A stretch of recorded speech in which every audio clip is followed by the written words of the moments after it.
Friends, ఇప్పుడు ఈ వీడియోలో ఇమేజ్ ఎస్‌సిఓ, వీడియో ఎస్‌సిఓ ఎలా చేయాలో చూద్దాం. ఫస్ట్ ఇక్కడ మనం ఫైల్స్‌లోకెళ్ళి డౌన్లోడ్స్‌కి వెళ్ళి ఇక్కడ ఈ 2 ఉన్నాయి కదా, ఇమేజ్ అండ్ వీడియో. సో వీటికో మనకి టైటిల్ కావాలి.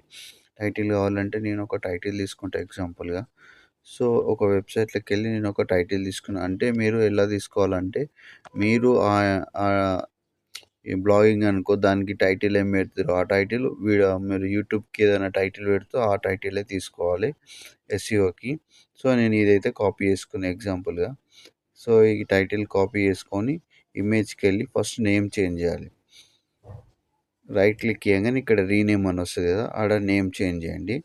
ఎంటర్ క్లిక్ చేయండి. నేమ్ చేంజ్ అయింది కదా, రైట్ క్లిక్ ఇచ్చి ప్రాపర్టీస్ పైనకి వెళ్ళండి. ప్రాపర్టీస్ పైకి వెళ్ళి ఇక్కడ టైటిల్ పైన పేస్ట్ చేయండి.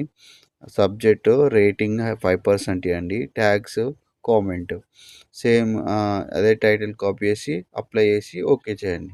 సో అదేవిధంగా మనము ఈ వీడియోకి కూడా అలానే చేసుకోవాలి. సో ఇక్కడ రీనేమ్ చేంజ్ చేసినాము.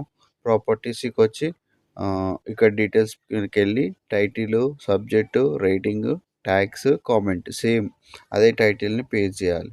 సో ఇది చేయడం వల్ల మనకి గూగుల్లో క్రోమ్లో అనేది ర్యాంక్ అవుతుంది అనమాట. సో ఈ వీడియో అనేది ర్యాంకింగ్ పొజిషన్లో ఉంటుంది. సో మీకు ఇమేజ్ అనే ఆప్షన్ వస్తుంది కదా మనకు క్రోమ్లో, ఆ ఇమేజ్లో కూడా ఇట్లా ర్యాంక్ అవుతుంది. సో ఈ వీడియో కానీ మీకు నచ్చినట్టయితే షేర్ చేయండి, లైక్ చేయండి, సబ్స్క్రైబ్ చేయండి, బెల్ ఐకాన్ మాత్రం ట్యాప్ చేయండి.